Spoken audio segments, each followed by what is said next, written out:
যেই ঘরের মা স্বামীর টাকা ডানবাম করে না জানাইয়া, আল্লাহর কসম ওই সংসারে শান্তি কোনোদিন প্রতিষ্ঠিত হয় না।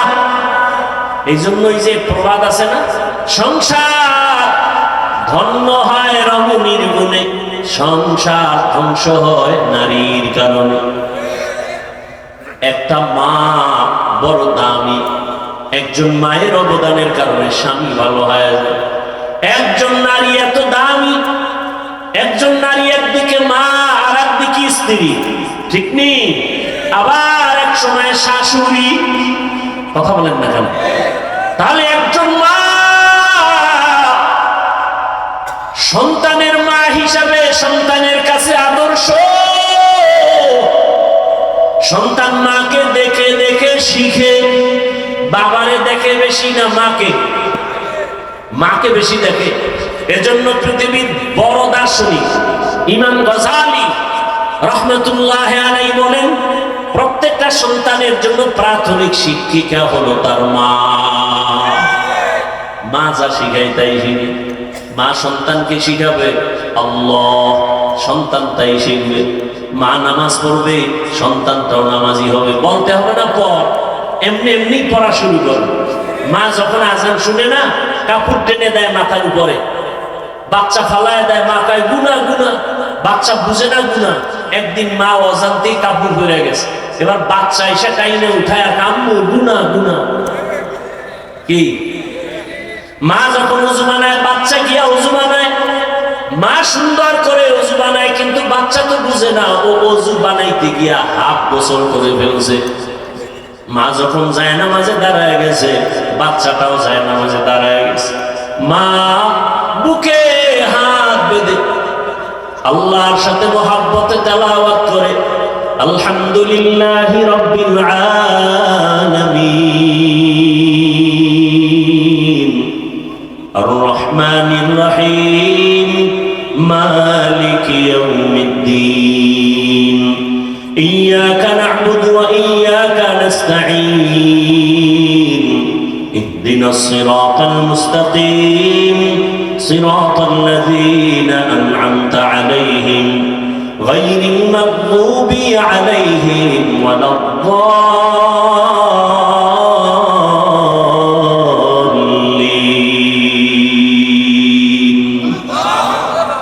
বাচ্চা বুঝে, মাঝে তেলাওয়াত করে, এটার নমুনা কি? ঠোঁট নাড়ায়, বাচ্চাটাও ঠোঁট নাড়ায়। মা যখন রুকুতে যায়, বাচ্চাও রুকুর মধ্যে যায়। দেখছেন নি কোনদিন? নামাজি বলেন না, দেখবেন কি? মা যখন সেজদায় যায়, শিশু বাচ্চাটাও মায়ের পাশে সেজদায় চলে যায়। মা নাক আর কপাল ঠেকায় সেজদায় গিয়া বলে সুবহান রাব্বিয়াল আ'লা। পাশে শিশু বাচ্চাটা নাক আর কপাল ঠেকায় না, গাল লাগাইয়া এরপরে মায়ের দিকে তাকায় তাকায় ঠোঁট নাড়ায়। আমার মালিকের কুদরতি অন্তরে মায়ার জোশ। ও ফেরেশতা, বাচ্চা ঠোঁট নাড়ায় কেন বলো? ফেরেশতা বলে ওর মা ঠোঁট নাড়ায় জন্য। বলে ওর মা কি বলে? বলে ওর মা বলে সুবহান রাব্বিয়াল আ'লা। আল্লাহ বলে লেখো, এই বাচ্চাও বলে সুবহান রাব্বিয়াল আ'লা। আর এই বাচ্চার সওয়াবগুলো মায়ের আমলনামায় দিয়া দাও। গাছ ভালো হলে, এরে আম্মা জান, আমাকে আমার আম্মা জান ছোটবেলা থেকে তেলাওয়াত শিখাইছেন, গজল শিখাইছেন। 6 বছর থেকে রোজা ভাঙি না। আর আপনার সন্তান 15-17 বছর রোজা রাখে না। কিছু বাবা আছে অযোগ্য, রোজা রাখার কথা বললে বলে না, চেহারা নষ্ট হয়ে যাবে। ওই আব্বা জানরে জিজ্ঞাসা করি, বাবা মোবাইল চালাইয়া গুনাহ কইরা যে সন্তানের চেহারা নষ্ট হলো, এইবার কি জবাব দিবা? রোজা রাখলে চেহারা নষ্ট হয়, মোবাইলে যে চেহারা নষ্ট হলো, এর জবাব কি? কিসের লোক? দুনিয়ার লোক। সব ধ্বংস হয়েছে দুনিয়ার লোক। লাভ কি? বাড়ির লোক, গাড়ির লোক, আজকে বাড়ি পড়ে আছে, বাড়িওয়ালা নাই। জঙ্গলে জঙ্গলে দৌড়া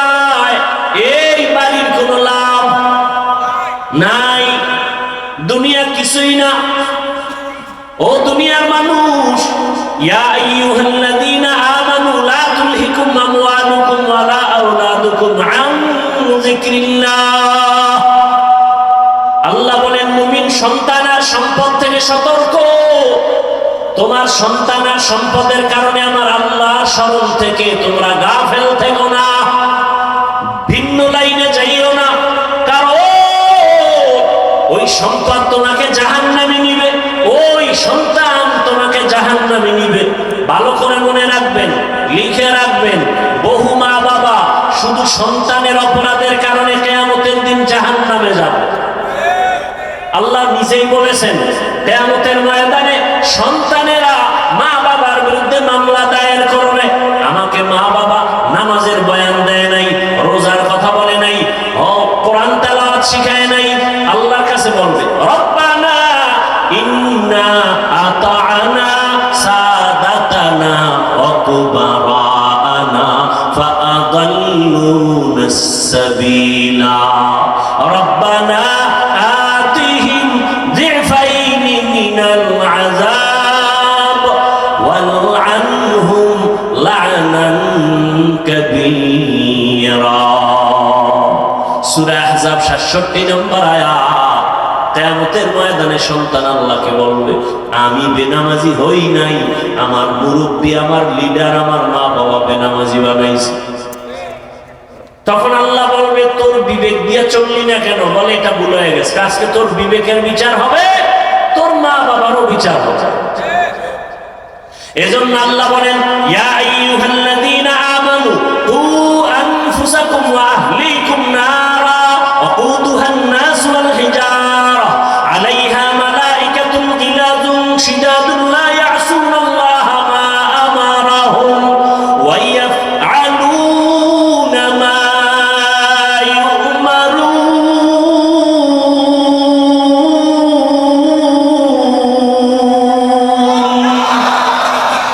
কালামে জিন্দা কুরআনে হাকীম হিকমতে উলা